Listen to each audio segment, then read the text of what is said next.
શું તમે એવા યુદ્ધ વિશે જાણો છો જેમાં એક પણ ગોળી ચાલી ન હોય, જેમાં હથિયાર કરતાં ભય વધારે હોય? તેને કહેવાતું હતું કોલ્ડ વોર એટલે કે ઠંડુ યુદ્ધ. તો ચાલો આજે આપણે બીજા વિશ્વયુદ્ધ બાદ શરૂ થયેલ આ કોલ્ડ વોર વિશેની રસપ્રદ માહિતી મેળવીએ. અમેરિકા અને રશિયા વચ્ચે ચાલેલી આ ટક્કરે આખી દુનિયાનું રાજકારણ બદલી નાખેલું હતું.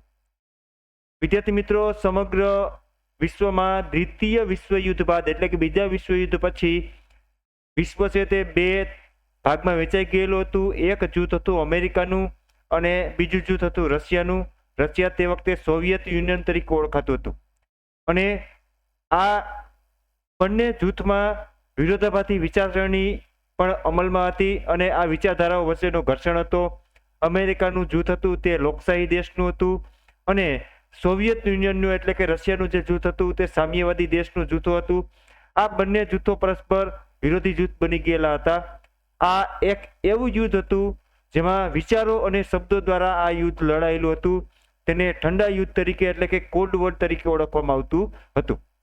આ સંઘર્ષને કારણે ઘણી વખત વિશ્વ છે તે ત્રીજા વિશ્વયુદ્ધના કિનારે આવીને ઊભું રહી ગયેલું હતું, પરંતુ આવી સ્થિતિ સર્જાતા ક્ષણ માટે રહી ગયેલી હતી.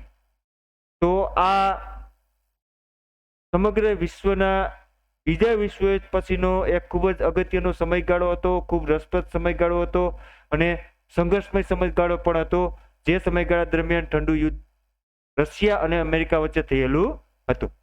વિદ્યાર્થી મિત્રો, આવા જ રસપ્રદ અને આકર્ષક જનરલ નોલેજના વિડીયો નિહાળવા માટે આપણી યુટ્યુબ ચેનલને સબસ્ક્રાઇબ કરો અને આપના મિત્રો સાથે વિડીયોની લિંક શેર કરો.